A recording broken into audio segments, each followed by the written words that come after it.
అధ్యక్షుడి నియామకానికి రంగం సిద్ధమైంది.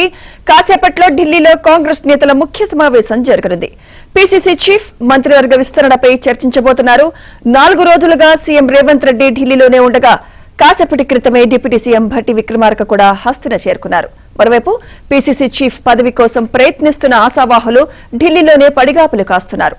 పీసీసీ పదవి కోసం ఇవాళ పార్లమెంట్ హాల్లో మహేష్ కుమార్ గౌడ్, మధు యాష్కి, సోనియాను విడివిడిగా కలిశారు.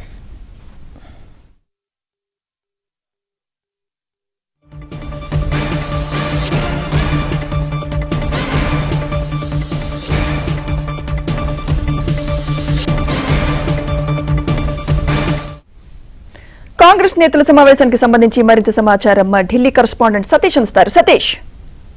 Sumitra, AICC general secretary KC Venugopal నివాసంలో కీలక సమావేశం ప్రారంభమైంది. అయితే సమావేశంలో తెలంగాణ సీఎం రేవంత్ రెడ్డి, అదేవిధంగా కాంగ్రెస్ వ్యవహారాల ఇన్ఛార్జ్ దీపాదాస్ నుంచి డిప్యూటీ సీఎం భట్టి విక్రమార్క, ఉత్తమ్ కుమార్ రెడ్డి, మధు యాష్కి గౌడ్, మరికొంతమంది నేతలు కూడా ఈ కీలక సమావేశానికి హాజరయ్యారు. తెలంగాణలో పీసీసీ పదవి కాలం ఈ రోజుతోనే రేవంత్ రెడ్డి గారు ముగియనున్న నేపథ్యంలో ఎవరిని కొత్తగా పీసీసీ ఎన్నుకుంటే బాగుంటుందనే అంశం పైన ఇప్పటికే చర్చ జరుగుతుంది.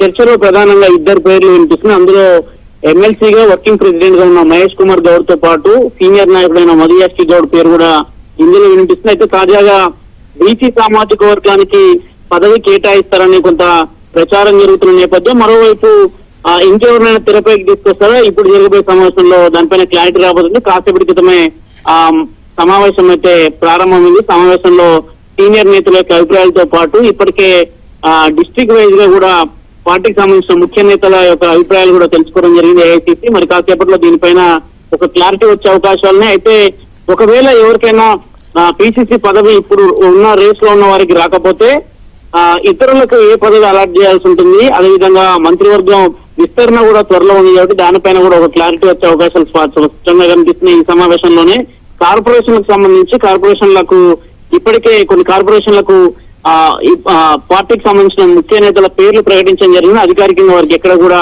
ప్రభుత్వం తరఫున జీవోలు ఇవ్వలేదు. ఈ అంశం కూడా సమావేశంలో చర్చకు వచ్చే అవకాశాలు కూడా చాలా స్పష్టంగా కనిపిస్తున్నాయి. అయితే దాదాపు సమావేశం ఎంతసేపు జరుగుతుందని చూడాల్సి ఉంటుంది. అయితే దీంట్లో ప్రధానంగా పార్టీకి సంబంధించి మహేష్ కుమార్ గౌడ్ పేరు ఎక్కువగా వినిపిస్తుంది. ఆయనకే పీసీసీ పదవి వస్తుందనేది కూడా పార్టీ నుంచి ముఖ్యంగా కాంగ్రెస్ నేతల నుంచి అందుతున్న సమాచారం. అయితే మధు యాష్కి గౌడ్ కూడా దీంట్లో రేస్ లో ఉన్నారు. అయితే ఇద్దరిలో ఎవరిని వరుస్తుందనేది కూడా మరి కాసేపట్లో క్లారిటీ రావుతుంది. ఒకవేళ ఈ రోజు నైట్ దాకా ఇద్దరిలో ఎవరినో ఒకరిని డిసైడ్ చేస్తే రేపు ఉదయానికి అధికారికంగా ఒక ప్రకటన వచ్చే అవకాశాలు కూడా చాలా స్పష్టంగా కనిపిస్తున్నాయి. Right, thank you Satish.